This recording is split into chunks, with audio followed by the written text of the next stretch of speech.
A large band of my clients are in the 7 million to 15 million net worth range. And that's a net worth including their life insurances, their retirement accounts, unvested options, which some companies vest upon death. But this range is a unique range.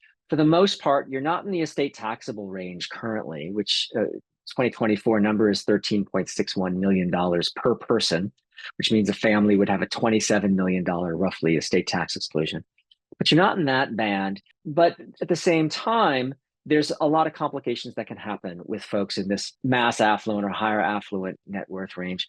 And what's going to happen in 2026 is the estate tax exclusion is going to drop back down to the 2012 number, which is 5 million plus cost of living increase. That means about a $7 or $8 million estate tax exclusion in 2026. And so that's what we really focus on in this range, is the idea that you're potentially going to have an estate tax issue.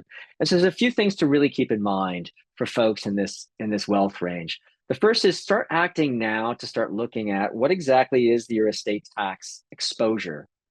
Now, probably nothing, but later, probably something, and to get a sense of what that might be. So then you could start looking at what exactly can you do nominally or majorly to start offsetting that potential estate tax. Some things that show up most common in starting to minimize estate tax, or at least start minding estate tax within this range, are gifting programs, starting to gift to your children or to your loved ones. The annual exclusion, currently it's $18,000 per person to as many people as you want.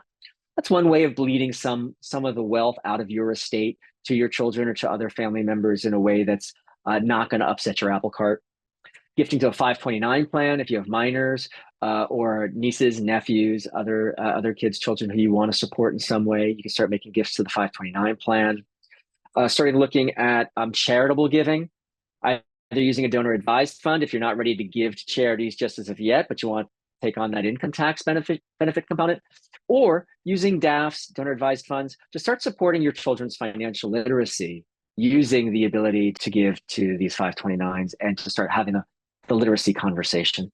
And lastly, talking with your attorney about the use of what's called a generation skipping tax exempt trust, the ability to start giving money, not start, but to give money to your children upon your passing in what's called a GST exempt trust, such that when they pass away, the gift you've given them does not get estate taxed again. And this is the uniqueness of that 7 to 15 range, is that you can take advantage of all of these now without impacting negatively your resources. And so again, working with an attorney, working with a wealth advisor or a tax accountant is going to be really important in this space.